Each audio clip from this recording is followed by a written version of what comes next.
હવે જોઈએ સમાચાર વિગતવાર. અમદાવાદના ચાંદલોડિયા વિસ્તારમાં આવેલી શિવા માર્કેટ નામની બિલ્ડિંગમાં ગત રાત્રે સોસાયટીના લોકોએ દારૂની મહેફિલ અટકાવી ત્યારે આ બદમાશોએ સોસાયટીમાં હંગામો મચાવ્યો હતો. મહિલાઓ સાથે દુષ્કર્મ આચર્યું હતું, તલવારો ચલાવી હતી અને સોસાયટીના લોકોને ધમકી આપી હતી અને સમગ્ર ઘટનાના સીસીટીવી વાયરલ થયા હતા. આ મામલો પોલીસ સુધી પહોંચ્યો હતો. પોલીસમાં કેસ નોંધાયો હતો તો પોલીસે 15 લોકો સામે ગુનો નોંધ્યો છે, જેમાંથી 8 લોકોની ધરપકડ કરવામાં આવી છે. આજે પોલીસે તેમને કાયદાનો પાઠ ભણાવ્યો હતો. પોલીસે તેમનું સરઘસ કાઢીને આજે આ સોસાયટીમાં જાહેરમાં માફી મંગાવી અને કાયદો શીખવ્યો હતો. અમદાવાદના ચાંદલોડિયા વિસ્તારમાં આવેલી શિવ માર્કેટ નામની બિલ્ડિંગમાં ગત રાત્રે સોસાયટીના લોકોએ દારૂની મહેફિલ અટકાવી ત્યારે આ બદમાશોએ સોસાયટીમાં હંગામો મચાવ્યો હતો, તલવારો ચલાવી હતી અને સોસાયટીના લોકોને ધમકી આપી હતી અને સમગ્ર ઘટનાનો સીસીટીવી વાયરલ થયો હતો.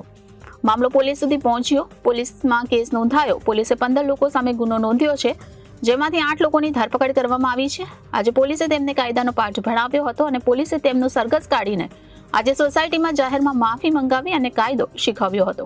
Bureau report Janadesh news Ahmedabad.